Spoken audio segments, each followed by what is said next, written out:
Olá! Nesse vídeo vamos falar sobre comparação de conjuntos de dados e uma ferramenta chamada GSVD. A ideia central é transformar a pergunta "esses dois conjuntos são parecidos?" em uma pergunta mais específica. Dada uma nova instância, como ela se posiciona em relação a esses dois conjuntos. Antes de mostrar como fazemos isso, primeiramente precisamos entender por que o problema de comparação de conjuntos de dados é importante. Quando falamos em aprendizado, sendo ele humano ou artificial, ele emerge por reconhecimento de padrões. Nós reconhecemos esses padrões para perceber características similares ou distintas entre objetos. Esses dados podem ser imagens como os dígitos, ou fotos de cachorro, fotos de cupcake, ou até word embeddings, que são representações vetoriais de palavras, que está sendo representado aqui embaixo. O estudo de reconhecimento de padrões nos permite desenvolver duas habilidades importantes. A primeira é a reutilização de conhecimento prévio. Por exemplo, se aprendemos a desenhar o zero, podemos dizer que desenhar o 8 é apenas escrever um zero em cima do outro. O fato da gente reconhecer o zero nos auxilia a explicar o 8.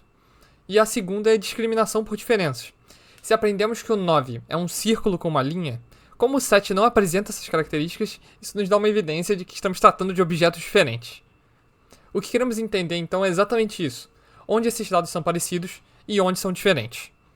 Para isso, vamos imaginar dois conjuntos de dados. O conjunto A, formado por imagens de 4s, e o conjunto B, formado por imagens de 9s. Uma forma de comparar as representações desses conjuntos é por meio de relações lineares. Podemos atribuir pesos para cada instância dos conjuntos e com isso produzir novas representações. Por exemplo, um pouquinho da primeira imagem, nada da segunda, um pouco menos da terceira e por aí vai, assim criando novas representações. A totalidade de instâncias geradas dessa forma é o que nós chamamos de subespaço gerado pelos conjuntos A e B respectivamente. Nessas representações, cada um desses coeficientes é o quanto aquela imagem específica foi utilizada para gerar essa nova instância. Porém, aqui estamos vendo esses subespaços de forma separada, mas a gente está interessado em comparar dois conjuntos de dados, certo?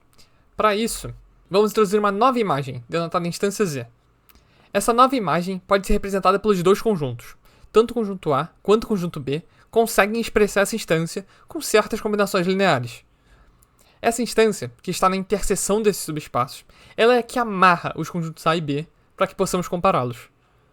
Entendendo como cada um desses conjuntos representa essa nova instância Z, teremos uma perspectiva de comparação granular dentre esses conjuntos. Dado que esses dois conjuntos conseguem expressar essa instância, precisamos de alguma forma então medir o custo dessa representação, ou o esforço exercido para representar essa nova instância para que a gente possa comparar esses dois conjuntos. Nesse caso, a imagem é mais similar a um 9. Intuitivamente, isso nos leva a crer que não é necessário modificar tanto assim os pesos das instâncias do conjunto B para ser capaz de representar essa imagem. Já no conjunto de 4s, intuitivamente é necessário fazer um malabarismo maior com os coeficientes para conseguir chegar nessa imagem. Para entender melhor essa dicotomia, vamos analisar esses gráficos a seguir. No eixo horizontal, temos a coordenada das imagens. 1 representa a primeira imagem, o 2 a segunda, etc. No eixo vertical, temos o valor do coeficiente, ou seja, o peso daquela imagem para construir essa instância. Note que para a imagem Z atual, os coeficientes do conjunto de 4 variam mais do que os coeficientes do conjunto de 9. Então, de certa forma, o conjunto de 9 não precisa modificar tanto suas imagens para conseguir gerar a instância Z em relação ao conjunto de 4. Isso nos dá um indicativo que a imagem é mais estruturalmente similar às imagens do conjunto B. Para tentar consolidar essa ideia e avaliar de maneira mais precisa essa diferença, vamos introduzir o score θ, que quantifica o custo da representação dessa instância Z em relação aos conjuntos A e B. Ele compara as normas dos coeficientes por meio dessa razão. Essa expressão tem algumas restrições. Z deve ser representável pelos dois conjuntos, como vimos antes, e outra restrição é para garantir unicidade de representação, que a gente não vai abordar muito detalhadamente aqui nesse vídeo. Então essa é a definição formal. Mas nós podemos interpretar o score θ como um ângulo de alinhamento, ou uma balança, representando mais por esse termômetro aqui. Valores próximos a zero indicam uma afinidade ao conjunto A, pela norma dos coeficientes x serem menores comparado aos coeficientes y. Valores próximos a 90 indicam uma afinidade a B em relação a A. Já valores próximos a 45 indicam que ambos conjuntos representam de forma similar a nova instância. Note que esses valores são sempre relativos, uma instância que pode ser representada de maneira ruidosa pelos dois conjuntos e por isso ficar com o valor próximo de 45. Esse score θ indica para qual lado a balança inclina, então, em relação a essa instância Z, qual ela está mais associada. Nós podemos utilizar esse score para diversos problemas, como classificação, auditoria de dados, dentre outros. Tá, a gente tem esse score, mas como é que a gente calcula esse score? Vamos primeiro considerar um caso mais simples. Imagina que a matriz A seja a matriz de identidade. Nesse caso, temos que x equivale a z. Nosso problema passa a depender apenas do conjunto B, de uma única matriz. Então, se a gente substitui x por by na expressão do score θ, obtemos essa razão, que é bem conhecida na literatura. Esse é o coeficiente de Rayleigh, um problema que pode ser resolvido pelo SVD, a decomposição em valores singulares. Ou seja, quando temos um único conjunto, o SVD fornece informações importantes do problema. Então, no caso com dois conjuntos, o SVD generalizado, ou GSVD, parece se apresentar como uma solução natural. Mas agora, o que é o GSVD? O GSVD, ou decomposição em valores singulares generalizada, é uma decomposição matricial simultânea de duas matrizes. Ela consiste em separar duas matrizes em 5 outras novas matrizes, com certas propriedades que deixam o problema mais fácil de ser resolvido. A matriz A é quebrada na multiplicação das matrizes H, C e U, e a matriz B é quebrada na mesma matriz H e nas matrizes S e V. As matrizes U e V são ortogonais, as matrizes C e S são diagonais, e a matriz H é essa matriz compartilhada das decomposições. Dando um pouco mais de interpretação para essas matrizes, podemos pensar na matriz H como um conjunto de direções compartilhadas pelos dois conjuntos. Já as matrizes diagonais dizem o quanto cada uma dessas direções está associada a A ou a B. Além disso, existe essa relação muito importante, onde C transposto C mais S transposto S equivale à identidade, o que é bem similar à identidade trigonométrica de senos e cossenos, e é realmente essa ideia da decomposição mesmo, tá? Trazer essa ideia de balança. Como a soma dos termos das diagonais tem que dar 1, se colocamos peso para um dos lados, necessariamente tiramos peso do outro lado. Também é importante falar que essas matrizes diagonais são ordenadas. C varia de 1 até 0 e, portanto, S varia de 0 até 1 ao longo da diagonal, com possíveis repetições de valores também ao longo dessas diagonais. Outra característica interessante é que A e B não precisam ter a mesma quantidade de colunas.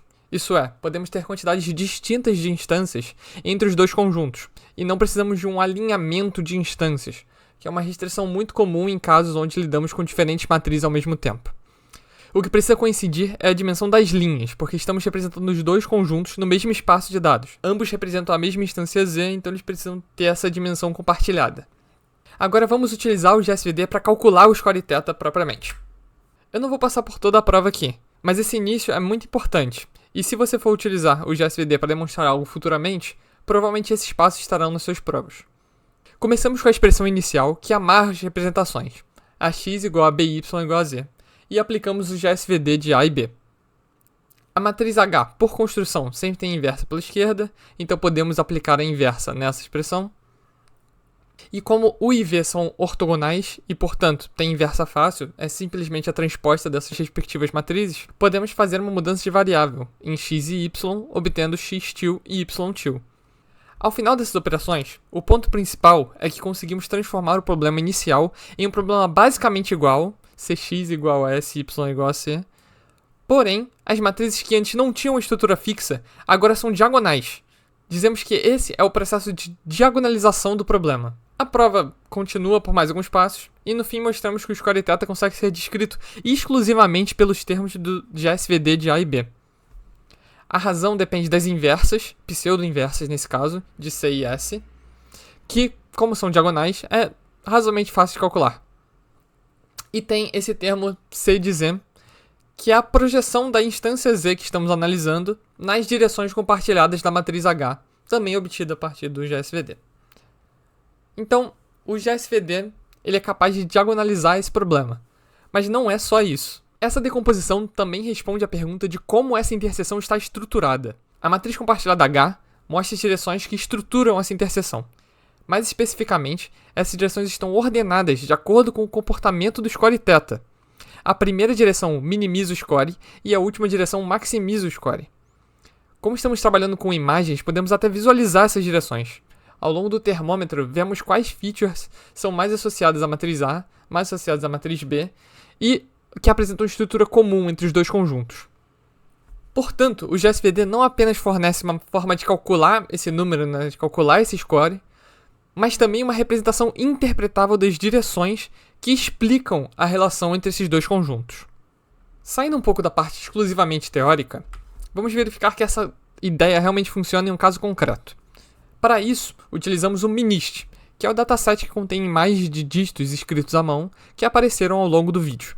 O objetivo aqui não é criar um classificador estado da arte, mas exemplificar que esse método tem fundamentação. Vamos usar o score θ como uma forma de decidir a qual dos dois conjuntos uma nova instância pertence. Para isso, separamos os dados do MNIST em treino e teste, e a partir das instâncias de treino, construímos as matrizes A e B. Utilizamos as matrizes de teste para calcular o score θ e classificar essas instâncias. Se o valor estiver abaixo ou igual ao limiar, classificamos como A. Se o valor estiver acima, classificamos como B. Para esses testes, utilizamos justamente o ponto intermediário de 45 como limiar. Agora, mostrando os resultados, aqui vemos os histogramas dos valores de θ para as instâncias de teste. No eixo X está o valor do score θ para cada uma das instâncias, no eixo Y a quantidade de instâncias por intervalo de valores. Temos dois casos, os dígitos 1 e 5 e os dígitos 4 e 9. Nos dois casos, utilizar o score θ demonstrou uma separação entre as médias dos conjuntos. Mas temos uma observação a mais. Os dígitos 1 e 5 são visualmente mais distintos. E isso aparece no histograma, com um overlap menor nos termos centrais.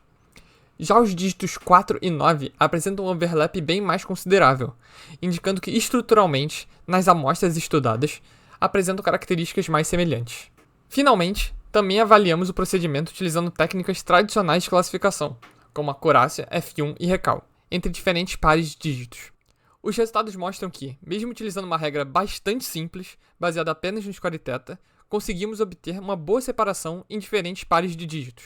Mas, de novo, é importante reforçar.